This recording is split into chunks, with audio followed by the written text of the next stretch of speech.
ओम शांति। आज 13 मई 2023।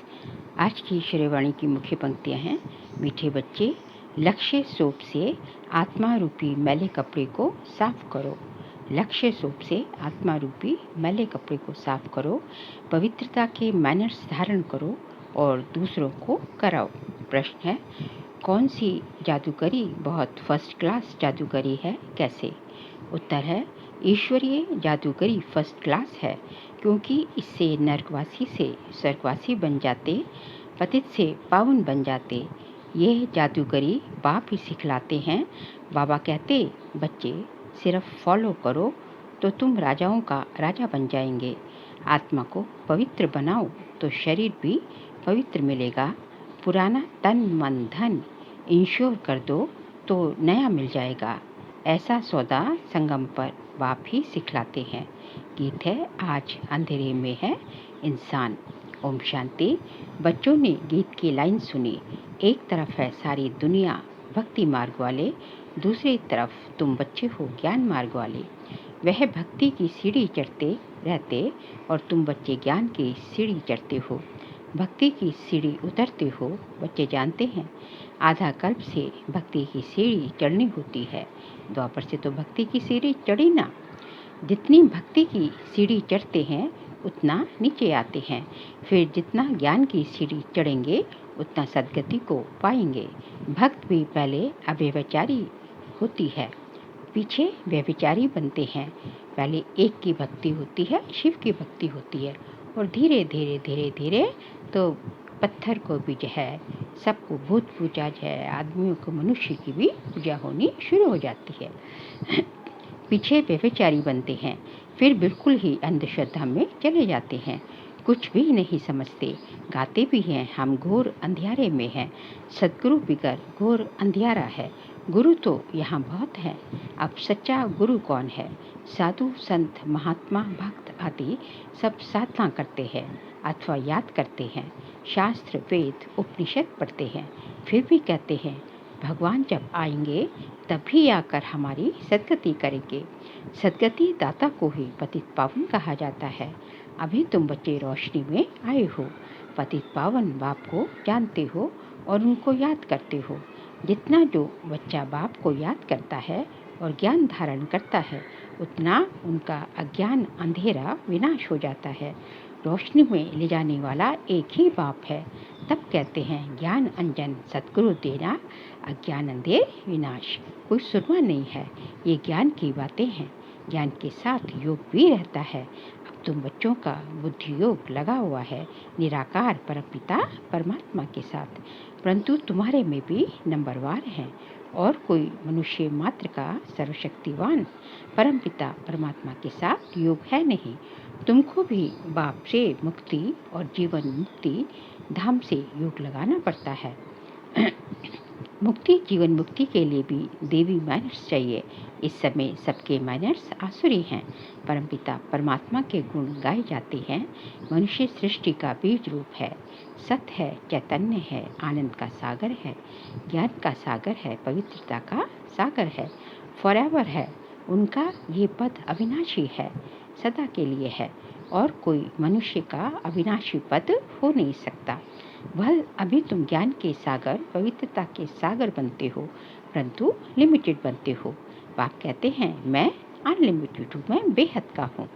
तुमको अनलिमिटेड बना नहीं सकता, क्योंकि हम जो है जन्म मरण में आते हैं और बाबा तो जन्म मरण से परे है। नहीं तो खेल कैसे चले? तुम फॉरएवर नहीं बन सकते, हम सदा के लिए नहीं बन सकते। बाबा सदा के लिए सब कुछ है।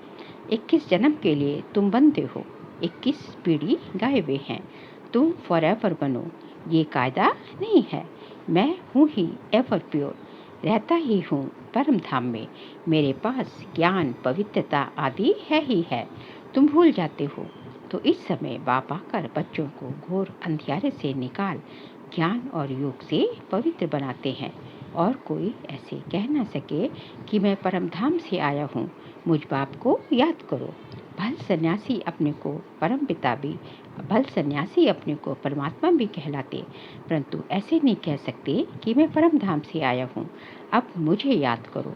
इन महावाक्यों की कोई कॉपी नहीं कर सकते। आगे बाबा ने कहा, बाबा कहते हैं, मैं आता ही हूँ तुमको राजाओं का राजा बनाने। अब बनेंगे वही जो कल पहले बने होंगे। तुम जानते हो कितने बच्चे पवित्र बनते हैं, कितने अशुद्ध मैले भी बन जाते हैं। बाप आकर मैले कपड़ों को साफ करते हैं। आत्मा ही मैली बनती है। आत्मा को समझाते हैं, तुमको माया ने कितना मैला बना दिया। एक जन्म की बात नहीं, जन्म जन्मांतर की बात है। अब बाप आकर आत्मा को साफ करने के लिए लक्ष्य सौंप देते हैं कि हमारा लक्ष्य क्या है। हमारा लक्ष्य है मनुष्य से देवता लक्ष्मी नारायण बनने का जो है। कहते हैं, मुझे याद करो तो तुम्हारी आत्मा जो उजाई हुई है वो योग से जग जाएगी। स्मृति दिलाते हैं, तुमको स्वर्ग में भेजा था, माया ने मैला बना दिया है। अब तुमको स्वर्ग का मालिक बनाने आया हूँ। मैं इस ब्रह्मा तन से शिक्षा दे रहा हूँ। आत्मा को कहते हैं, देह सहित देह के सभी संबंधों को भूल मुझ बाप को याद करो तो आत्मा साफ हो जाएगी। फिर तुमको शरीर भी भविष्य में नया मिलेगा। तत्व आदि भी सतो प्रधान हो जाते हैं। बाबा कहते हैं, इस पुरानी दुनिया को भूल जाओ, मुझे याद करो तो मेरे पास पहुंच जाएंगे। इस पुरानी दुनिया में कोई चीज बनाते हैं तो उस पर नया नाम रख देते हैं। जैसे नई दिल्ली कहते हैं, परंतु दुनिया तो पुरानी है ना। अब तुम बच्चों का बुद्धि योग पुरानी दुनिया से बिल्कुल हट जाना चाहिए। तुम आत्माओं को स्वीट होम में जाना है। अब अपने को आत्मा निश्चय करना पड़े और बाप को याद करो तो अंतमति सोगति हो जाएगी। मनुष्य तो अनेकों को याद करते हैं, कोई गुरु को तो कोई श्री कृष्ण को, परंतु ये नहीं जानते कि श्री कृष्ण आदि कहाँ गए। ये भी नहीं जानते कि पुनर्जन्म सबको लेना है जरूर। ये रस्म सृष्टि के आदि से चली आ रही है। सतयुग आदि में देवी देवता थे तो जरूर पुनर्जन्म भी वहाँ से शुरू हुआ होगा।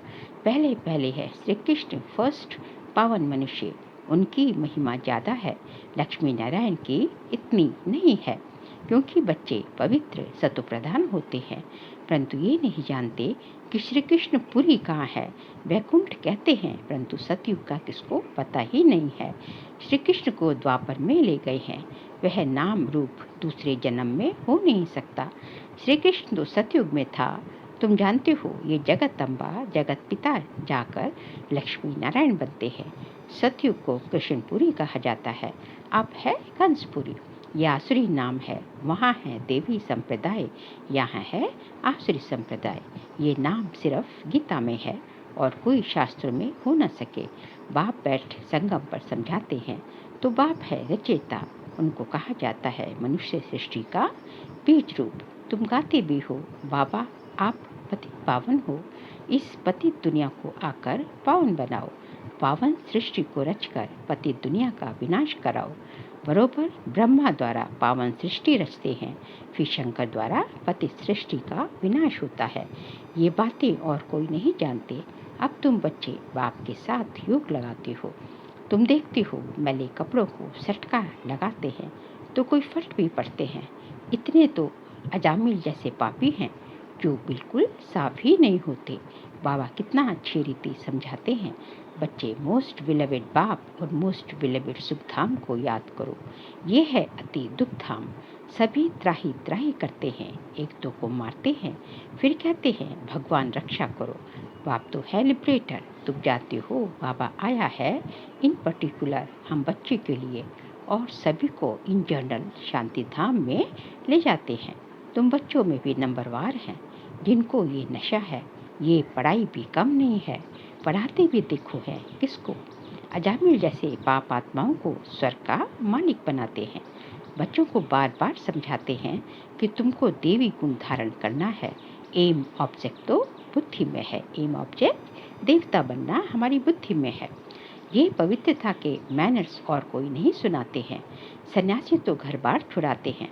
तुमको घर बार नहीं छोड़ना है, परंतु पुरानी दुनिया को ही छोड़ना है।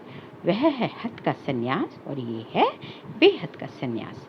सन्यासियों को बहुत मान मिलता है। यहाँ तो कोई सन्यासी आते हैं तो उनको कहा जाता है पहले ड्रेस बदली करो, स्त्री को जाकर सुनाओ, बहुत आकर तुम्हारे चरणों में गिरेंगे। माताओं के बिगर उन्हों का उद्धार हो नहीं सकता, क्योंकि तुम नॉलेज देती हो। बाकी चरणों में गिरने की कोई बात नहीं। कोई नमस्ते व राम राम करते हैं तो जवाब देना होता है। बाबा ही कहते हैं, बच्चे नमस्ते, मैं तुमको अपने से भी ऊंच बनाता हूँ। तभी तो बाबा हमको रोज नमस्ते करते हैं ना। तुमको ब्रह्मांड और सृष्टि दोनों का मालिक बनाता हूँ और मैं वानप्रस्थ में चला जाता हूँ परंतु श्रीमत पर भी चलना पड़े, इस पुरानी दुनिया से मुख मोड़ना पड़े। जैसे राम और रावण का चित्र है, कृष्ण का भी चित्र है। नर को लात मार रहा है, स्वर्ग का गोला हाथ में है। बाबा बहुत अच्छी तरह समझाते हैं, परंतु बिरला ही कोई ये व्यापार करता है। बाबा को तन मन धन दे नया लेते हैं। ये फर्स्ट क्लास इंश्योरेंस है।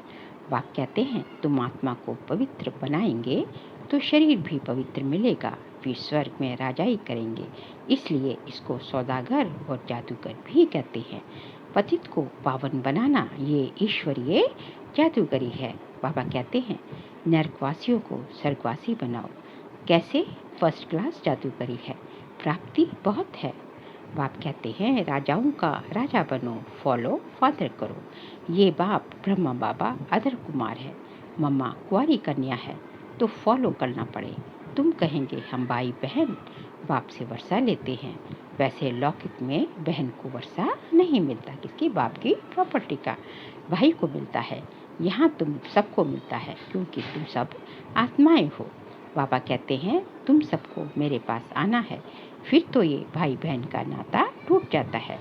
वहाँ है बाप और बच्चों का नाता, इसलिए कहते हैं we are all brothers. Brotherhood है, फादरहुड होता नहीं। सर्वव्यापी के ज्ञान ने बहुत नुकसान किया है। अब तुम बच्चों को बाप को याद करना है, ऐसे नहीं कोई योग में बिठाए। तुमको लक्ष्य मिला हुआ है, मुरली सुनकर फिर चलते फिरते योग में रहना है। यात्रा है, जा रहे हैं, 8 घंटा बस सर्विस करो, वह भी छूट है, बाकी टाइम देना है। मुख्य बात है पवित्रता की। 1-2 को पतित बनाते आदि मध्य अंत दुखी किया है। अब बिल्कुल झाड़ सड़ गया है। जब बिल्कुल झाड़ जड़ीभूत हो गया है। बाबा आकर सड़े हुए झाड़ को देवी झाड़ बनाते हैं। अब श्रीमत पर चलो। शिव बाबा भी बात करते हैं तो ब्रह्मा भी बात करते हैं, परंतु तुम जानते हो शिव बाबा हमारा बाप भी है तो टीचर भी है और सतगुरु भी है। तुम बच्चे भी हो तो स्टूडेंट भी हो, और तुमसे गारंटी करते हैं तुमको वापस ले जाऊंगा। ऐसी गारंटी और कोई कर ना सके। वह तो सिर्फ अपने ऊपर बड़े बड़े टाइटल रखा लेते हैं। अब तुमको अथॉरिटी मिली है, तुम समझा सकते हो कि जगत गुरु है एक, वही सबकी सदगति करते हैं। ऐसे सुखदाता बाप को कोई जानते नहीं। अगर बाप को जाने तो प्रॉपर्टी को भी जान जाए। अच्छा, माता पिता बाप दादा का मीठे मीठे सिख लेते बच्चों प्रति याद प्यार और गुड मॉर्निंग। रूहानी बाप की रूहानी बच्चों को नमस्ते।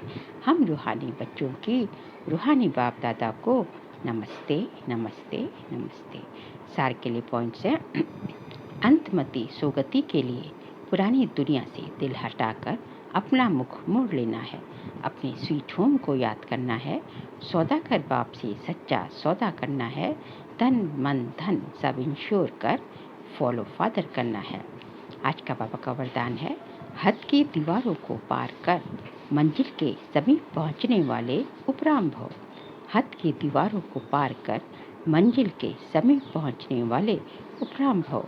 किसी भी प्रकार की हद की दीवार को पार करने की निशानी है पार किया उपराम बना। उपराम स्थिति अर्थात उड़ती कला। ऐसी उड़ती कला वाले कभी भी हद में लटकते व अटकते नहीं। उन्हें मंजिल सदा समीप दिखाई देती है। वह उड़ता पंछी बन कर्म के इस कल्प वृक्ष की डाली पर आएंगे। बेहद के समर्थ स्वरूप से कर्म किया और फिर उड़ा। कर्म रूपी डाली के बंधन में फंसेंगे नहीं। कर्म किया, कर्मेंद्रियों द्वारा कर्म किया और फिर उपराम, वह कर्म रूपी डाली के बंधन में फंसेंगे नहीं, सदा स्वतंत्र होंगे। स्लोगन है, अनुभवों की अथॉरिटी बनो तो माया के भिन्न भिन्न रॉयल रूपों से धोखा नहीं खाएंगे। अनुभवों की अथॉरिटी बनो तो माया के भिन्न भिन्न रूपों रॉयल रूपों से धोखा नहीं खाएंगे। बाबा कहते हैं कि अनुभव की अथॉरिटी जो है सबसे बड़ी अथॉरिटी है। जिसने एक बार जो है किसी भी चीज़ का अनुभव कर लिया, जैसे हमें जो है चीनी का हमें टेस्ट पता है कि मीठी होती है, तो हम नमक को चीनी नहीं कह सकते और चीनी को नमक नहीं कह सकते। इसी तरह जो है जिसने एक बार जो है किसी भी स्थिति का अनुभव कर लिया, किसी का रस ले लिया, तो जो है वो जो है उसके दिलो दिमाग पर छप जाएगा और वो जो है वही जो अथॉरिटी होगी जो है अनुभव की जो है, तो उससे जो है उसको पता है कि माया इस तरह की रॉयल रूपों से आएगी। तो लेकिन उसमें क्या है, उससे वो धोखा नहीं खाएंगे। माया उनको चीट नहीं कर सकती, माया से जो है वो हार नहीं खा सकते। इसलिए बाबा कहते हैं कि अनुभवों को जो है अपनों अनुभवों की अथॉरिटी बनो। अनुभव आपके जीवन में यदि हैं तो आप कभी भी माया से हार नहीं खा सकते। अच्छा, ओम शांति।